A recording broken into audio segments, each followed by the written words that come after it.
ऐसी औलाद की दुआ करना जो इल्मी विरासत बने। ज़िक्रिया अलैहिस्सलाम की दुआ।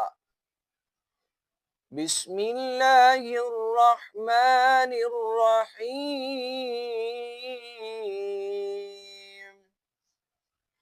ज़िक्र रहमति रब्बिका अब्दहू ज़करिया इज़ नादा रब्बहू निदाअन खफ़िय्या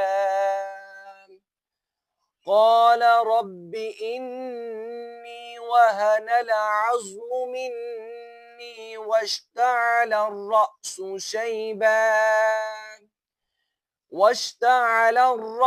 شيبا ولم أكن بدعائك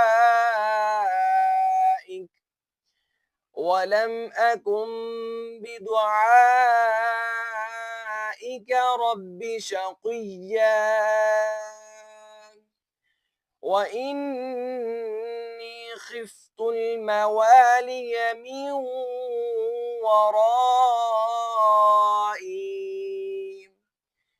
من ورائي وكانت امرأتي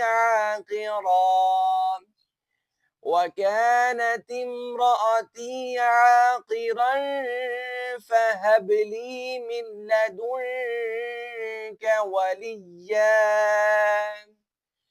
يرثني ويرث من آل يعقوب واجعله رب رضيا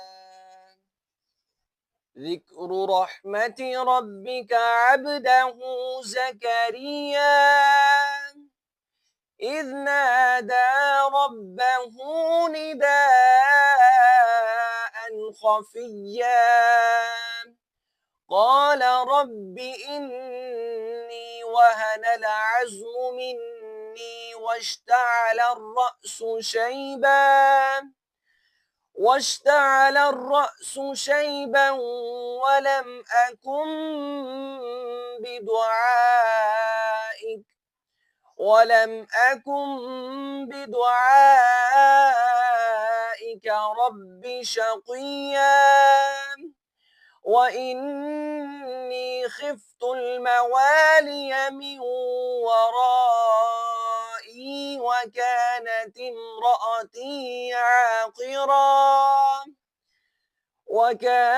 امرأتي عاقرا فهب لي من لدنك وليا يرثني ويرث من آل يعقوب واجعله رب रदिया। ये आपके रब की उस रहमत का जिक्र है जो उसने अपने बंदे ज़िक्रिया पर की थी जब उसने अपने रब को चुपके चुपके पुकारा, कहा, ऐ मेरे रब, बेशक मेरी हड्डियां बोसीदा हो चुकी और बुढ़ापे की वजह से सर के बाल सफ़ेद हो गए। ताहम ऐ मेरे रब, मैं तुझे पुकार कर कभी महरूम नहीं रहा और बेशक मैं अपने पीछे अपने वारिसों की बुराइयों से डरता हूँ और मेरी बीवी बांझ है। तू अपने पास से मुझे एक वारिस अता फरमा जो मेरा और आले याकूब का वारिस बने और ए मेरे रब इसे पसंदीदा इंसान बनाना।